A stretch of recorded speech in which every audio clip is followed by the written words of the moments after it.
하나님 말씀은 구약성경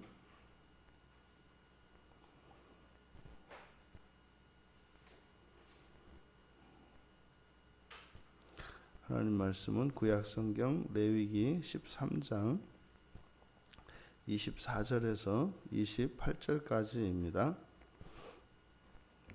우리 같이 한 목소리로 함께 읽겠습니다.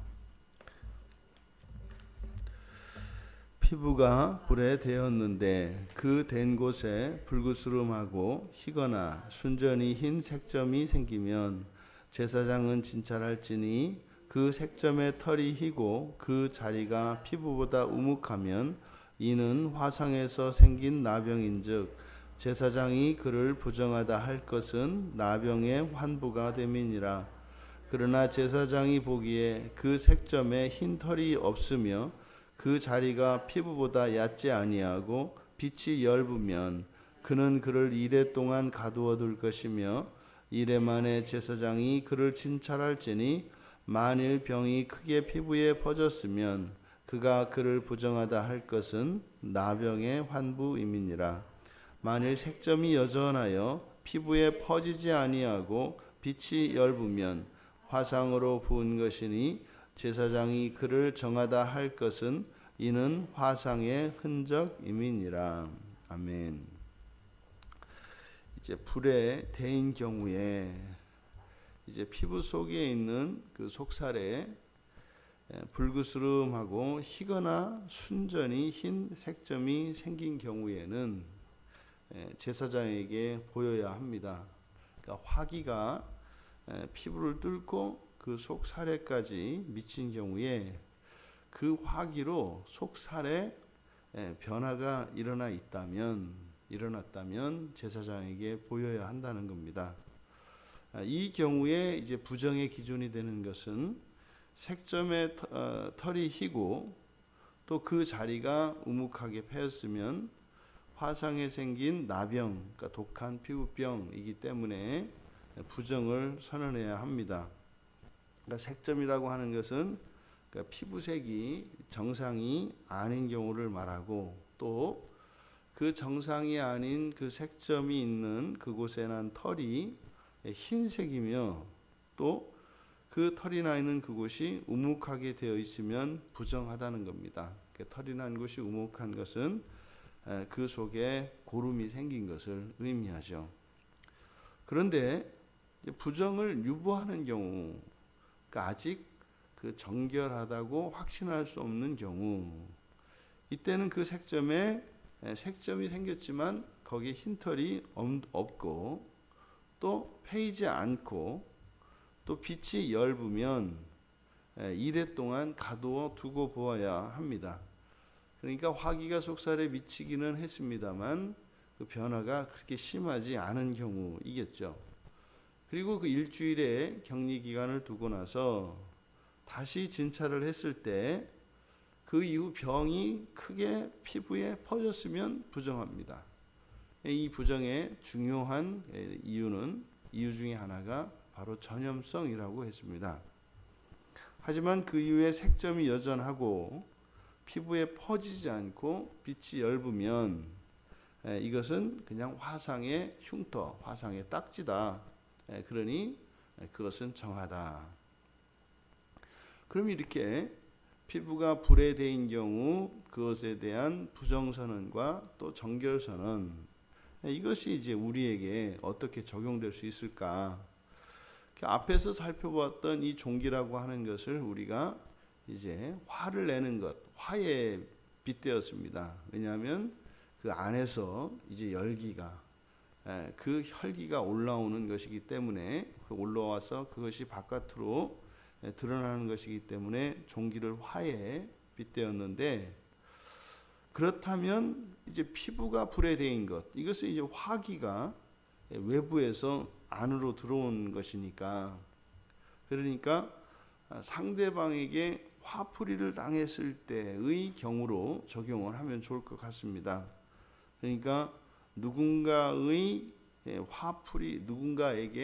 화풀이를 당했을 때, 그때 그 화로 부당한 상대방의 화로 인하여 내 마음속에 분노가 일어나고 화가 일어나는 경우, 이럴 때 뭐 화가 날 수 있죠.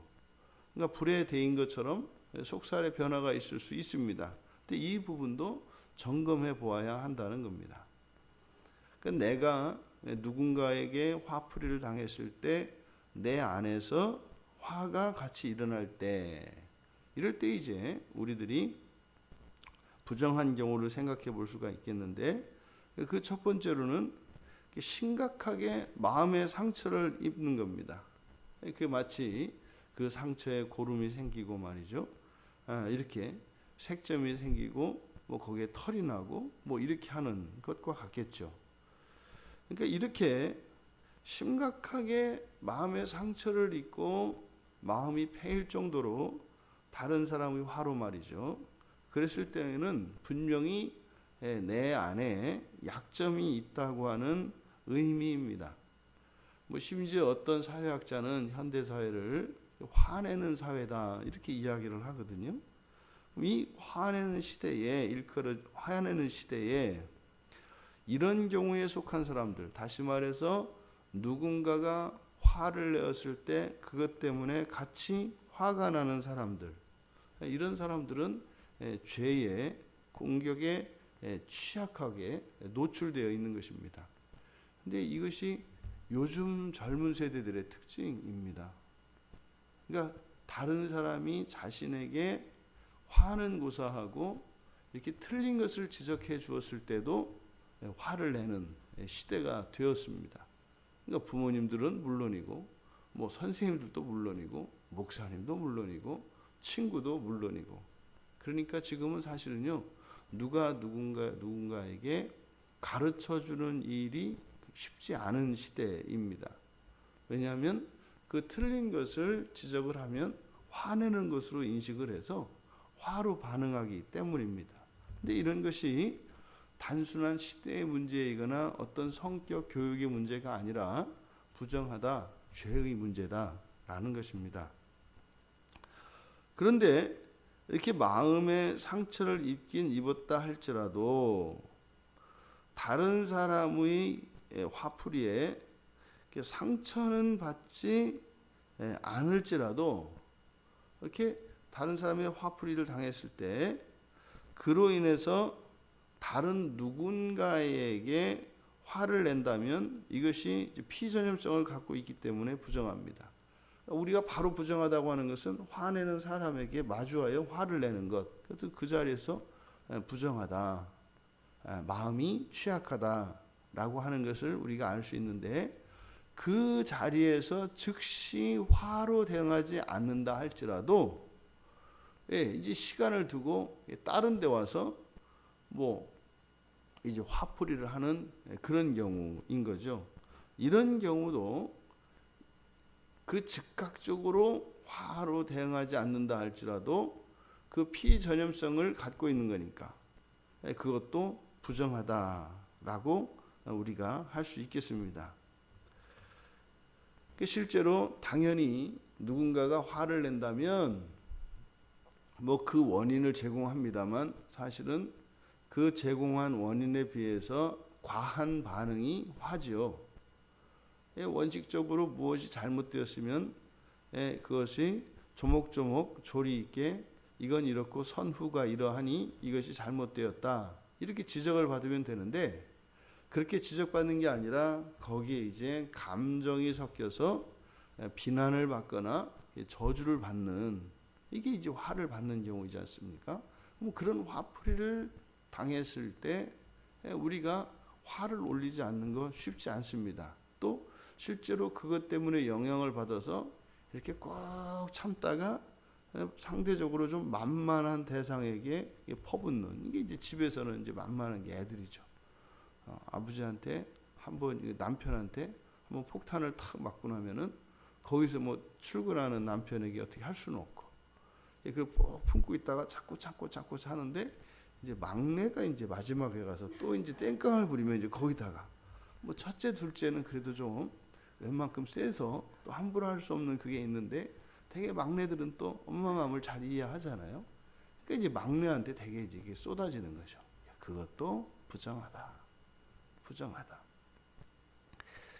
우리가 이 화를 내는 문제, 종기와 이 화상을 화에 우리가 빗대어서 생각을 해보고 있는데, 예수님께서 그렇게 당시의 사람들에게 분노의 대상이 되었지 않습니까?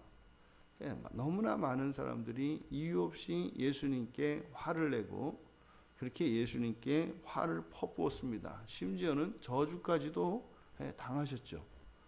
근데 예수님께서는 그런 죄인들의 분노와 저주를 있는 그대로 고스란히 받으셨습니다. 그리고 그 화를 갖다가 제자들한테 내지 않으셨어요. 그냥 그대로 다 받아내셨습니다. 그리고 끝까지 예수님이 보면 그 화를 속으로 삭히시지 않은 것 같아요. 왜냐하면 마지막 십자가에서 죽으실 때까지도 일체 환한 기색이 보이지 않습니다. 그리고 예수님께서 화를 내셨을 때는 상대방들의 화가 아니라 오히려 상대방들이 그 죄로 인하여 하나님의 심판과 하나님의 진노 아래 있게 되었을 때, 그들의 잘못을 꾸짖으실 때 냉정하게 화를 내십니다. 그러니까 예수님이 화를 내시는 대상은 유일하게 사탄과 죄입니다. 이 세상의 그 누구에게도 화를 내지 않으셨죠.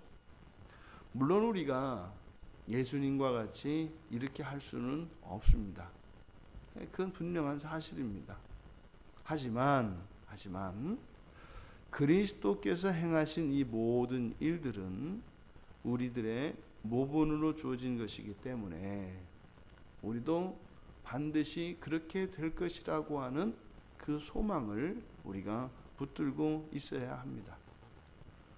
또 그것 때문에 그렇지 못한, 화를 참지 못하고 다른 이들의 화에 대해서 화를 내야 하거나 또 그것으로 인해 영향을 받아 다른 누군가에게 화를 내는 이렇게 취약한 상태에 있을지라도 현재의 이런 취약성 때문에 낙심하거나 절망하지 말아야 합니다. 그러나 또 그것을 운명으로 받아들여서도 안 됩니다. 우리는 그리스도를 닮기까지 소망을 품고 하나님의 은혜를 구하며 나아가야 할 것입니다. 오늘의 우리의 현실을 보면 좌절하고 낙담하고 절망할 수밖에 없습니다. 하지만 어제를 보고 내일을 바라보며 어제에서 내일로 옮겨가는 이 내일이라고 하는 것은 소망의 내일입니다. 오늘은 어제의 소망이었습니다. 분명히 어제와 다른 오늘을 만들어주신 하나님께서 오늘과 다른 내일의 날을 만들어주실 것을 소망하면서 예수님을 닮기까지 이 화의 문제, 화를 내는 것이나 또 다른 사람의 화를 당했을 때 우리 안에 지나친 이 화가, 그리고 죄가 아닌 사람에게 화를 낼 때 우리들은 부정한 것이다, 우리들은 죄에 노출되어 있다라고 하는 것을 인식하고 오늘 당장 이 화의 문제를 극복하려고 할 것이 아니라 하루하루 조금씩 더 다른 이들의 분노에 대하여 우리의 마음의 평정심을 잃어버리지 않고 사람과 죄를 구별하면서 오히려 다른 이들이 화를 낼 때 오히려 우리의 마음이 더 평정심을 유지하고 그 평화를 누릴 수 있는 우리 모두가 되시기를 주님의 이름으로 축원합니다.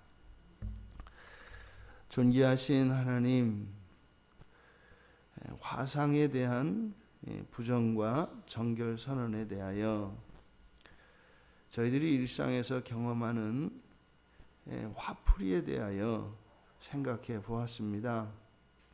하나님, 저희들이 누군가에게 화풀이 당할 때에 저희들의 마음속이 끓어오르지 않게 하시고 오히려 예수 그리스도로 저희들의 마음이 평안할 수 있도록 은혜를 내려 주시옵소서. 그래서 죄가 죄를 불러일으키는 그 죄의 악순환에서 벗어나 죄를 가라앉히는 그리스도의 평화의 사도들 다 되게 하옵소서. 감사하며 예수님의 이름으로 기도하옵나이다. 아멘.